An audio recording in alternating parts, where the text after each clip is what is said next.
UFC white house അഥവാ freedom 250യുടെ ഷോക്കിൽ നിന്ന് മുക്തമാകാൻ കുറച്ച് സമയമെടുത്തത്. ഞാനിപ്പോൾ വീഡിയോ റെക്കോർഡ് ചെയ്യുന്നത് ഫൈറ്റ് നടന്നതിൻ്റെ അന്ന് രാത്രിയാണ്, തിങ്കളാഴ്ച രാത്രിയാണ്. ഞാൻ മാച്ച് റീവാച്ച് ചെയ്തില്ല, ആരുടെ റിയാക്ഷൻ ഒന്നും നോക്കിയില്ല. ശരിക്കും ഞാൻ ഭയങ്കര ഷോക്ക്ഡായിപ്പോയി. അതായത് ഇങ്ങനൊരു റിസൾട്ട് ശരിക്കും ആ എൻ്റെ ഇവൻറ്റിലേക്ക് വരുമ്പോഴത്തേക്കും നമ്മൾ പറഞ്ഞ പോലെയൊക്കെ തന്നെയാണ് ബാക്കി മത്സരങ്ങൾ നടന്നത്. അവസാനത്തെ രണ്ടെണ്ണം കോമൈൻ ഇവൻറ്റും മെയിൻ ഇവൻറ്റും മാത്രമാണ് ചെറുതായിട്ടൊന്ന് പാളിയത്. കോമൺ ഇവൻറ്റിൻ്റെ കാര്യം പറയുകയാണെങ്കിൽ നിയർ ടു 50-50 ആണെന്ന് നമുക്ക് എല്ലാവർക്കും അറിയാമായിരുന്നു.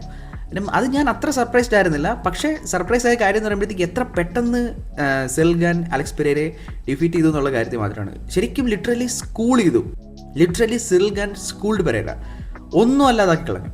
അന്നേരം അവിടെ ഞാൻ ഒന്ന് സർപ്രൈസ്ഡ് ആയി. പക്ഷേ മെയിൻ ഇവൻറ്റ് ഇലിയ ടൊപൂരിയ വേഴ്സസ് ജസ്റ്റിൻ ഗേച്ചി, ആ ഒരു ഫൈറ്റ് അങ്ങനെ വരുമെന്ന് നിങ്ങൾ ആരും കരുതിയിട്ടില്ലെന്ന് എനിക്ക് നല്ല ഉറപ്പാണ്. കാര്യം ഇപ്പം ജസ്റ്റിൻ ഗേച്ചി ജയിക്കുമെന്ന് കരുതിയിരുന്ന ആൾക്കാർ പോലും ഒരു ലക്കി നോക്കൗട്ട്, ഒന്നുകിൽ ഒരു ഹെഡ് കിക്കോ അല്ലെങ്കിൽ പെട്ടെന്നുള്ള ഒരു നോക്കൗട്ടോ മറ്റോ ആയിരിക്കും എക്സ്പെക്ട് ചെയ്തിരിക്കുക. അല്ലാതെ 4 റൗണ്ട് ബാറ്ററിങ്, 4 റൗണ്ട് ഇമ്മാതിരി പരിപാടി കാണിക്കുമെന്ന്, അല്ലെങ്കിൽ 4 റൗണ്ട് കൊണ്ട് ഇലിയ ടൊപൂരിയുടെ ഫേസ് ഈ ഒരു പരിവാക്കുമെന്ന് നിങ്ങൾ ആരെങ്കിലും കരുതിയോ? അങ്ങനെ ആരെങ്കിലും കരുതിയെന്ന് പറയുകയാണെങ്കിൽ നിങ്ങൾ കള്ളം പറയുന്നതെന്ന് പറയും. കാരണം ബുദ്ധിയുള്ള അല്ലെങ്കിൽ ചിന്തിക്കുന്ന MMA കാണുന്ന ഒരാൾ പോലും അത് പറയത്തില്ല. ഈ സ്പോർട്ട് എന്തുമാത്രം അൺപ്രഡിക്റ്റബിൾ ആണെന്നുള്ളതിന് മറ്റൊരു തെളിവും കൂടെ അല്ലേ ഇപ്പോൾ കിട്ടിയത്. ഞാൻ ഒരിക്കലും തോക്കില്ലെന്ന് കരുതിയിരുന്ന ആളാണ് ഖംസത്തിന്റെ റെക്കോർഡിൽ ഇപ്പോൾ ഒരു 1 ലോസ് എന്ന് കാണുമ്പോഴത്തേക്ക് എനിക്ക് ഭയങ്കര ഓടായിട്ടാണ് തോന്നുന്നത്. ഇപ്പോഴും എനിക്കത് വിശ്വസിക്കാൻ പറ്റുന്നില്ല. ഒരിക്കലും തോക്കില്ലെന്ന് കരുതിയിരുന്ന ഖംസ തോറ്റു. ഇപ്പം ഈ പറയുന്ന ഡിവിഷനെ ടെററൈസ് ചെയ്ത് മുമ്പോട്ട് പോയിക്കൊണ്ടിരുന്ന ഇലിയ ടൊപൂരിയ തോറ്റു.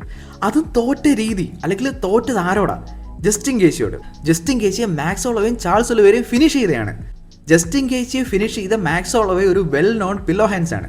അത് നോക്കൗട്ട് പവർ ഇല്ല, വോളിയം പഞ്ചർ എന്നറിയപ്പെട്ടിരുന്ന മാക്സ് ഹോളോവേ ജസ്റ്റിൻ ഗേച്ചിയെ ഫിനിഷ് ചെയ്തു, നോക്കൗട്ട് ചെയ്തു. ആ ജസ്റ്റിൻ ഗേച്ചിയെ ഫിനിഷ് ചെയ്യാൻ ഇലിയ ടൊപൂരിക്ക് പറ്റിയില്ല. നന്നായിട്ട് കുറേ പഞ്ചസ് കണക്ട് ആയി. പക്ഷേ ഇവിടെ ജസ്റ്റിൻ ഗേച്ചി സൂപ്പർ ടഫായിട്ട് നിന്നു. ഈ ഒരു സ്പോർട്ട് യാതൊരു സെൻസും ഉണ്ടാക്കുന്നില്ല. ഇത് one of the greatest upset of all time എന്നൊക്കെ വേണമെങ്കിൽ പറയാൻ പറ്റുമെങ്കിലും എനിക്കിതൊരു അപ്സെറ്റ് എന്നുള്ളതിനേക്കാളും ഭയങ്കര ഷോക്കായിരുന്നു. അതായത് ഇപ്പോൾ ഇലിയ ടൊപൂരിയ ചാൾസ് ഒലിവേരയുള്ള ഫൈറ്റിൽ അതിനകത്ത് ഒലിവേര ജയിച്ചിരുന്നെങ്കിൽ എനിക്ക് ഞാൻ ഡിപ്രഷനിലേക്ക് പോയേനെ. അതായത് ഒരാഴ്ചത്തേക്ക് മൊത്തത്തിൽ മൂഡ് കയ്യിൽ നിന്ന് പോയേനെ. പക്ഷേ ഇത് കണ്ടിട്ട് എനിക്ക് അത്ര ഒരു പ്രശ്നമായിട്ട് എനിക്ക് തോന്നുന്നില്ല. കാരണം മോറോവർ എനിക്ക് ജസ്റ്റിൻ ഗേച്ചി ജയിച്ചതിലൊരു സന്തോഷം കൂടെ. കാരണം എത്ര നാളും കൊണ്ട് ജസ്റ്റിൻ ഗേച്ചി ഫൈറ്റ് ചെയ്യുന്ന കാണുന്നത്. അതായത് കരിയറിൽ ഇത്രത്തോളം അപ്സ് ആൻഡ് ഡൗൺസ് കിട്ടി അവസാനം ഇങ്ങനെ ശരിക്കും ഒരു സിനിമാറ്റിക് സ്റ്റോറി പോലെയാണ് ജസ്റ്റിൻ ഗേച്ചിയുടെ കരിയർ ഇപ്പോൾ പോയത്. ഇതൊരു പെർഫെക്റ്റ് എൻഡിങ്ങിൽ കൊണ്ട് നിർത്താൻ പറ്റുന്ന ഒരു രീതിയിലാണ്. അതായത് നിങ്ങളൊന്ന് ആലോചിക്കുക, UFC 300 UFC-യുടെ ഇതുവരെ ഉള്ളായിരുന്ന ഏറ്റവും വലിയ ഇവൻ്റ് ആയിട്ടുള്ള UFC 300 നോക്കൗട്ടായി. മാക്സ് ഹോളോവേ നോക്കൗട്ട് ആക്കിയിട്ട് നിയർ ടു കരിയർ എൻഡായെന്ന് കരുതിയിരുന്ന ലെവലിൽ നിന്ന് ഇപ്പോൾ എണ്ണീറ്റ് വന്നിട്ട് ഇപ്പം UFC-യുടെ ഇതുവരെ ഉള്ളതിൽ ഏറ്റവും വലിയ ഇവൻ്റ് ആയിട്ടുള്ള, അല്ലെങ്കിൽ UFC-യുടെ ഹിസ്റ്റോറിക് ഇവൻ്റ് ആയിട്ടുള്ള, അമേരിക്കയുടെ തന്നെ ഹിസ്റ്ററിയിൽ one of the greatest combat sports event ആയിട്ടുള്ള UFC വൈറ്റ് ഹൗസിൽ ചാമ്പ്യനായി. ഇതിനപ്പുറം വലിയൊരു അച്ചീവ്മെൻറ്റ് ജസ്റ്റിൻ ഗേച്ചിക്ക് ഇനി കിട്ടാനുണ്ടോ? ഇപ്പം നമ്മൾ ജസ്റ്റിൻ ഗേച്ചി ചുമ്മാ കളിയൊക്കെ റൂഫസ് എന്ന് വിളിക്കും, CT ഫൈനൽ ബോസ് എന്നൊക്കെ വിളിക്കും. പക്ഷേ എങ്കിലും ജസ്റ്റിൻ ഗേച്ചി നമ്മൾ അങ്ങേയറ്റം റെസ്പെക്ട് ചെയ്യുന്നുണ്ട്. കാരണം ജസ്റ്റിൻ ഗേച്ചിയുടെ കരിയറിൽ ഇതുവരെ ഒരു ബോറിംഗ് ഫൈറ്റ് ഇല്ലെന്നും ഇനി അങ്ങനെ ഒരു ബോറിംഗ് ഫൈറ്റ് ഉണ്ടാവത്തില്ലെന്നും നമുക്ക് ഡാം ഷുവറാണ്. അന്നേരം അങ്ങനത്തെ ഒരു ഫൈറ്റാണ് ജസ്റ്റിൻ ഗേച്ചി. അതായത് സകലത് എറിഞ്ഞ് ഫൈറ്റ് ചെയ്യുക, ശരിക്കും സ്പോർട്സിന് വേണ്ടി ഡെഡിക്കേറ്റ് ചെയ്തേക്കുന്ന പോലത്തെ ഒരു ലൈഫ്. അന്നേരം അങ്ങനെ ഒരാൾ ബെൽറ്റ് നേടുന്ന കാണുമ്പോഴത്തേക്ക് ശരിക്കും അത് സന്തോഷം കൂടാണ് തോന്നുന്നത്. ഇലിയ തോറ്റെന്നുള്ളതിനേക്കാളും ആ ഒരു മാച്ച് പോയി രീതി എന്നെ ഷോക്കാക്കിക്കുന്നത്. ഇപ്പം നമ്മൾ മാച്ച് ടെക്നിക്കലി നോക്കിക്കഴിഞ്ഞാൽ ഇപ്പോൾ ഫസ്റ്റ് റൗണ്ട് കണ്ടപ്പോഴത്തേക്ക് പലരും പറയുന്നത് ഫസ്റ്റ് റൗണ്ട് പോകുന്ന രീതി കണ്ടപ്പോഴേ എനിക്ക് മനസ്സിലായി ഇങ്ങനെയൊക്കെ ആയിരിക്കും പോകുന്നത് എന്നുള്ള രീതിയിൽ പലരും പറഞ്ഞു. എനിക്ക് അങ്ങനെ തോന്നുന്നില്ല. കാരണം നമുക്കങ്ങനെ പറയാൻ പറ്റത്തില്ല. കാര്യം എന്തെന്ന് വെച്ച് കഴിഞ്ഞാൽ ഞാൻ മറ്റേ ഇസ്ലാം മഗാജി വേഴ്സസ് ഇലിയ ടൊപൂരിയ വീഡിയോയിൽ ഞാൻ പറഞ്ഞിട്ടുണ്ടായിരുന്നു, ഇലിയ ടൊപൂരിയ റൗണ്ട്സ് ജയിക്കാനല്ല നോക്കുന്നത്, ഇലിയ ടൊപൂരിയ ഒപ്പോണന്റിനെ ഫിനിഷ് ചെയ്യാനാണ് നോക്കുന്നത്. അതിന് ഫസ്റ്റ് റൗണ്ട് പലപ്പോഴും ഇലിയ ടൊപൂരിയക്ക് അത്യാവശ്യം കിട്ടും. ഇപ്പം മാക്സ് ഹോളോവായിട്ടുള്ള ഫൈറ്റ് ആണെങ്കിലും വോൾക്കനോസ്കിലുള്ള ഫൈറ്റ് ആണെങ്കിലും ഇതൊക്കെ നോക്കിക്കഴിഞ്ഞാൽ ഫസ്റ്റ് റൗണ്ട് ഇലിയ ടൊപൂരിയ അത്യാവശ്യം നന്നായിട്ട് കിട്ടുന്നുണ്ടായിരുന്നു. പക്ഷേ ഇലിയ ടൊപൂരിയ അവിടെ റീഡിങ് നടത്തിക്കൊണ്ടിരിക്കുക, ഒപ്പോണന്റിനെ പഠിച്ചുകൊണ്ടിരിക്കുക.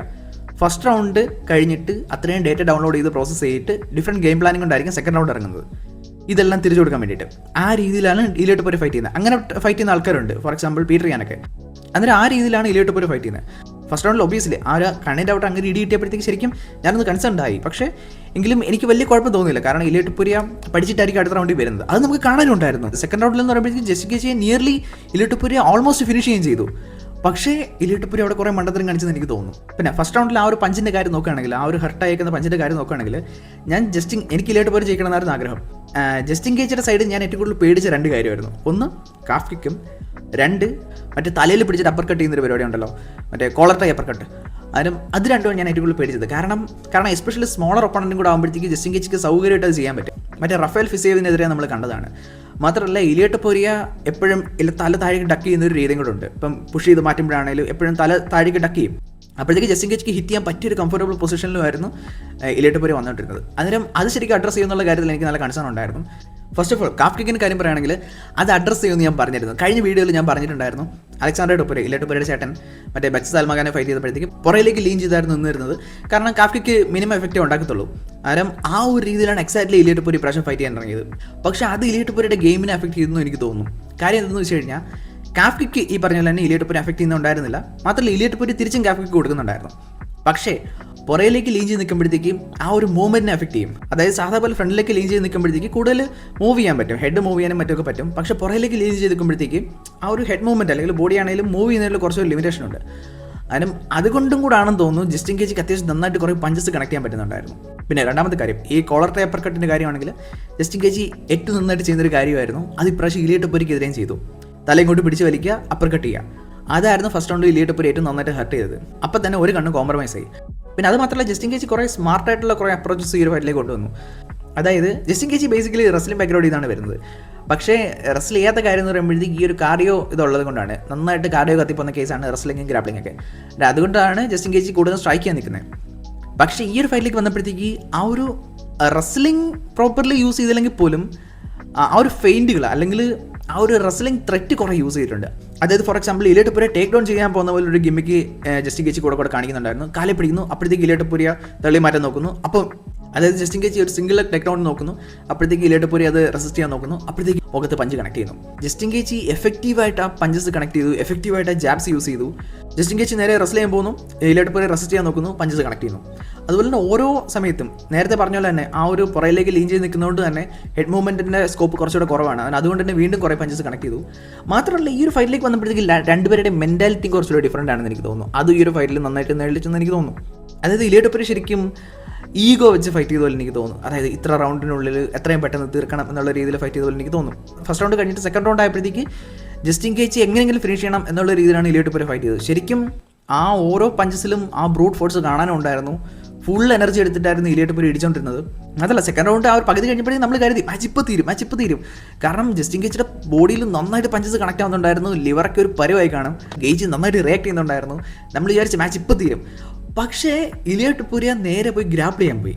എനിക്കറിയത്തില്ല എന്തിനാ അത് ചെയ്തതെന്ന്, കാരണം ഞാൻ മാച്ച് റിവാച്ച് ചെയ്തില്ല. പക്ഷേ ജസ്റ്റിൻ ഗേജ് ഗ്രാപ്പിൾ ചെയ്യാൻ പോയി. അപ്പോഴത്തേക്ക് ഇലിയാട്ട് പൊരിക്ക് ഒന്നുകൂടെ വെയിറ്റ് ചെയ്തിരുന്നെങ്കിൽ ജസ്റ്റിൻ ഗേജ് അവിടെ ഫിനിഷ് ചെയ്യാൻ പറ്റുമായിരുന്നു.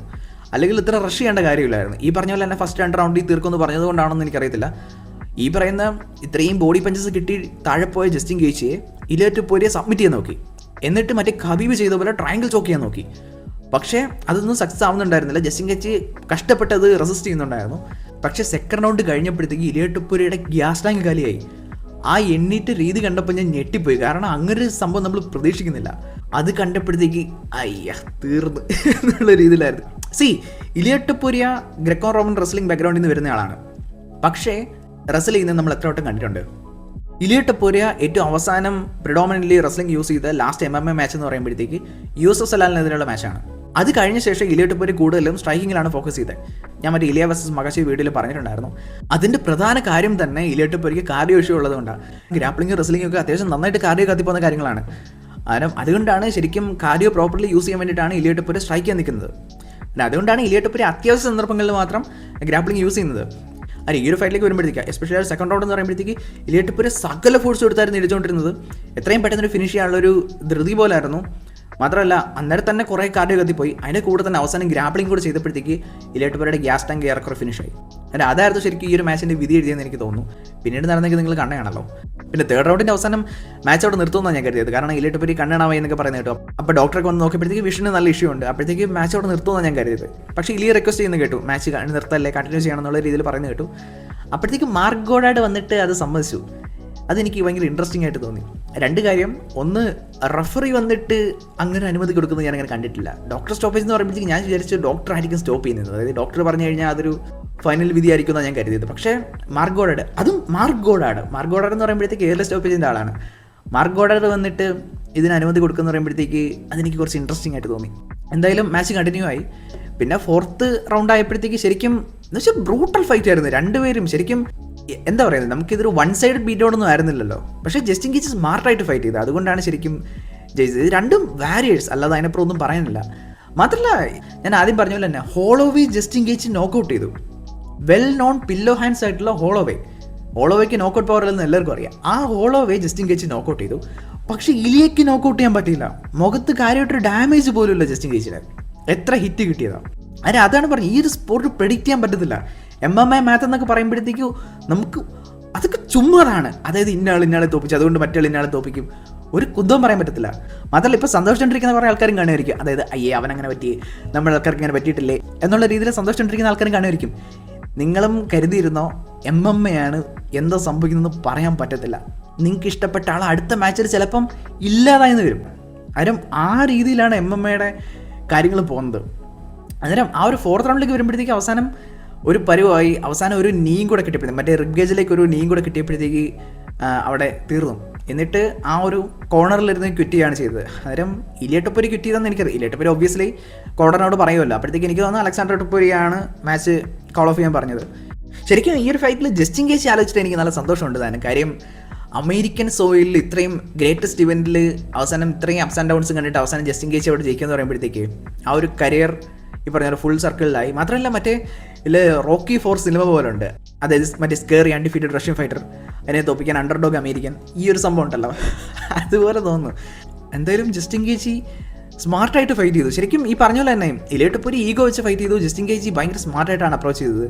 അതിപ്പോൾ ജസ്റ്റിൻ ഗേജ് നന്നായി ഡാമേജ് എടുക്കുന്നുണ്ടായിരുന്നു. പക്ഷേ എങ്കിലും കുറെ കൂടെ കാം ആൻഡ് കമ്പോസ്റ്റ് ആയിട്ട് നിന്ന് ഫൈറ്റ് ചെയ്തതെന്ന് എനിക്ക് തോന്നുന്നു. മുമ്പ് ജോൺ ജോൺസ് പറഞ്ഞൊരു കാര്യമുണ്ട്. അതായത് ഒരു മാച്ചിൽ സംഭവിക്കാവുന്ന ഏറ്റവും വേസ്റ്റ് കേസ് സിനാറിയോയെ മനസ്സിലാക്കിയിട്ട് അതുമായിട്ടൊന്ന് യൂസ്ഡ് ആയി കഴിഞ്ഞാൽ പിന്നീട് കുറച്ചുകൂടെ കാം ആൻഡ് കളക്ടറായിട്ട് ഫൈറ്റ് ചെയ്യാൻ പറ്റുമെന്ന് ജസ്റ്റിൻ ഗേജ് തന്നെ പറയുന്നത് കേട്ടായിരുന്നു. ഈ ഒരു മാച്ചിൽ തോക്കുമെന്ന് കരുതി തന്നെ ഇറങ്ങിയത്, തോക്കുമെന്ന് ഉറപ്പിച്ചിട്ടാണ് ഇറങ്ങിയത്. അതുകൊണ്ട് തന്നെ പിന്നീട് ആ ഒരു വേസ്റ്റ് കേസ് സിനാറിയോ എന്തായാലും നോക്കൗട്ട് ആയേക്കാം. അതിന് ആ ഒരു സിനാറിയോട്ട് യൂസ് ആയി കഴിഞ്ഞാൽ പിന്നെ കുറച്ചുകൂടെ കാം ആൻഡ് കമ്പോസ്റ്റ് ആയിട്ടാണ് ജസ്റ്റിൻ ഗേജ് ഫൈറ്റ് ചെയ്തത്. ശരിക്കും ഈ ഒരു ഫൈറ്റിൽ നേരെ വിപരീതമായിട്ട് ജസ്റ്റിൻ ഗേജ് ബ്രോൾ ചെയ്ത് ഫൈറ്റ് ചെയ്യുന്ന ആളും ഇലിയ ടൊപ്പുരി ടെക്നിക്കലും ആണല്ലോ. ഈ ഒരു ഫൈറ്റിൽ കുറെ കൂടെ തിരിഞ്ഞ് എനിക്ക് തോന്നുന്നത് ജസ്റ്റിൻ ഗേജ് കുറെ കൂടെ കാം ആൻഡ് കമ്പോസ്റ്റ് ആയിട്ട് ടെക്നിക്കലായിട്ട് ഒന്ന് ഫൈറ്റ് ചെയ്യുന്നു. എന്നാൽ ഇലിയ ടൊപ്പുരി ഈഗോ വെച്ചിട്ട് ബ്രോൾ ചെയ്ത് ഫൈറ്റ് ചെയ്യുന്നു എന്നുള്ള രീതിയിൽ എനിക്ക് തോന്നി.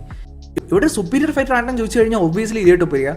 മാത്രമല്ല ഒരു റീമാച്ച് വന്നു കഴിഞ്ഞാൽ ഞാൻ ആരെ ഫേവർ ചെയ്യും? ഉറപ്പായിട്ട് ഇലിയ ടൊപ്പുരി ആയിരിക്കും ഫേവർ ചെയ്യുന്നത്. കാരണം മിക്കവാറും ജയിക്കുന്ന ഇലിയ തന്നെയായിരിക്കും. എന്തായാലും ഇൻട്രസ്റ്റിംഗ് ടേൺ ഓഫ് ഇവൻറ്റ്സ്. പിന്നെ ഇലിയയുടെ കാര്യം പറയുകയാണെങ്കിൽ ഈ ഒരു മാച്ചിനെ ഇലിയ എങ്ങനെ എടുക്കുമെന്ന് എനിക്കറിയത്തില്ല. കാരണം ഇലിയ ടൊപ്പുരിയുടെ മൈൻഡ് ബുള്ളറ്റ് പ്രൂഫാണ്. കാര്യം ഇലിയ ടൊപ്പുരി ആൾക്കാർ കോക്കി എന്നൊക്കെ വിളിക്കുമെങ്കിലും എനിക്കങ്ങനെ തോന്നുന്നില്ല. കാര്യം എന്ന് പറയുമ്പോഴത്തേക്ക് കോക്കിനെസ്സും കോൺഫിഡൻസും തമ്മിൽ വ്യത്യാസമുണ്ട്. ഇലിയ ടൊപ്പുരിയുടെ കോൺഫിഡൻസ് വരുന്നത് എവിടെയെന്ന് വെച്ച് കഴിഞ്ഞാൽ ഇലിയ ടൊപ്പുരി അത്രത്തോളം എഫേർട്ടും വർക്കും അതിനകത്ത് ഇട്ടിട്ടുണ്ട്. ഓരോ സിനേറിയോയും പഠിച്ച് ഗെയിം പ്ലാൻ ഉണ്ടാക്കിയിട്ടാണ് ഇലിയ ടൊപ്പുരി ഫൈറ്റ് ചെയ്യാൻ ഇറങ്ങുന്നത്. അതുകൊണ്ട് തന്നെ ആ വിക്ടറി എന്ന് പറയുമ്പോഴത്തേക്ക് ഇന്നവിറ്റബിളായിട്ട് ഇലിയ ടൊപ്പുരിക്ക് തോന്നും. അവിടെ നിന്നാണ് ആ ഒരു കോൺഫിഡൻസ് വരുന്നത്. അതിനെ നമ്മൾ ജസ്റ്റ് മിയർ കോക്കനസ് എന്നോ അല്ലെങ്കിൽ അഹങ്കാരം എന്നൊന്നും പറയാൻ പറ്റത്തില്ല. പക്ഷേ ഇപ്രാവശ്യം ചെറുതായിട്ടൊന്ന് പാളി. അതെന്തായാലും റെക്ടിഫൈ ചെയ്തിട്ട് അടുത്ത മാച്ചിൽ വരുമെന്ന് എനിക്ക് തോന്നുന്നു. റീമാച്ച് കാണുമായിരിക്കും. കാരണം ഡാന വൈറ്റിന് ഒരൊറ്റ നൈറ്റിൽ 2 സൂപ്പർ സ്റ്റാർസിനെ നഷ്ടമായത്. കാരണം അത് ശരിക്കും ഡാനയ്ക്ക് അംഗീകരിക്കാൻ പറ്റുന്നതിലപ്പുറമാണ്. എസ്പെഷ്യലി ഹംസത്ത് തോറ്റു, ഇലിയ ടൊപ്പുരി തോറ്റു, അലക്സ് പെരേര തോറ്റു. അതൊക്കെ ശരിക്കും ഡാനയ്ക്ക് അഫോർഡ് ചെയ്യുന്നതിനേക്കാളും അപ്പുറമാണ്. അതുകൊണ്ട് തന്നെ മിക്കവാറും റീമാച്ച് കൊടുക്കുമായിരിക്കും. കാരണം ഇലിയ ടൊപ്പുരിയുടെ ലെഗസിക്കും അതൊരു മാറ്റർ ആണല്ലോ. പിന്നെ ഒരു ലോസ് എന്ന് പറയുമ്പോഴത്തേക്ക് ശരിക്കും MMA ഒന്നുമില്ല. കാരണം ലോസും കൊണ്ട് പഠിക്കുന്നവരാണ് മെജോറിറ്റി ആൾക്കാർ. ഇപ്പം മഹാച്ചേവിൻ്റെ കാര്യം തന്നെ നോക്കുകയാണെങ്കിൽ മറ്റേ മാർട്ടിനസായിട്ടുള്ള ഫൈറ്റിൽ ഓർക്കപ്പുറത്തൊരു KO കിട്ടി. അതിനുശേഷം മഹാച്ചേവ് എന്തുമാത്രം ഇമ്പ്രൂവ് ചെയ്യുന്നറിയോ? പെട്ടെന്ന് ഇങ്ങനൊരു സിനാറിയോ ഉണ്ടായേക്കാം എന്നുള്ളൊരു കോഷനിലാണ് ഇപ്പോൾ മഹാച്ചേവ് ഏറ്റവും ബെസ്റ്റായിട്ട് ഡിസ്റ്റൻസ് കൺട്രോൾ ചെയ്യുന്ന ആൾക്കാരിൽ ഒരാളാണ്. അതുകൊണ്ട് തന്നെ ആ ഒരു ഒറ്റ ഫെയിലിയർ മഹാച്ചേവിനെ ഏതൊരു ലെവലിൽ എത്തിച്ചെന്ന് നിങ്ങൾ ആലോചിച്ച് നോക്കും. അതുപോലെ തന്നെ GSP വേഴ്സസ് മാച്ചറ, ആ ഒരു മാച്ചറായിട്ടുള്ള ഫൈറ്റ് ശരിക്കും GSP ജയിക്കുമെന്നാണ് എല്ലാവരും പറഞ്ഞത്. പക്ഷേ അന്ന് GSP തോറ്റു. അതും സ്ട്രൈക്സിന് ടാപ്പ് ഔട്ട് ചെയ്തു. പക്ഷേ എന്നിട്ട് GSP തിരിച്ചു വന്നില്ലേ? ഡൊമിനൻ്റ്ലി അത് അവൻ ചെയ്തിട്ട് GSP തിരിച്ചു വന്നില്ലേ? എന്നിട്ട് one of the greatest of all time ആയിട്ട് മാറിയില്ലേ? ജോൺ ജോൺസിൻ്റെ കാര്യം നോക്കുകയാണെങ്കിൽ ഗസോഫ്സണുമായിട്ട് ഭയങ്കര ക്ലോസ് ആയിട്ടൊരു ഫൈറ്റ് ഉണ്ടായിരുന്നു. പിന്നെ ഡൊമിനിക് റൈസായിട്ട് തോൽവിക്ക് സമാനമായിട്ടൊരു ഫൈറ്റ് ഉണ്ടായിരുന്നു. അന്നേരം ലെജൻസിൻ്റെ എല്ലാം കരിയറിൽ ഇതുപോലൊരു സെറ്റ് ബാക്ക് ഉണ്ടാവും.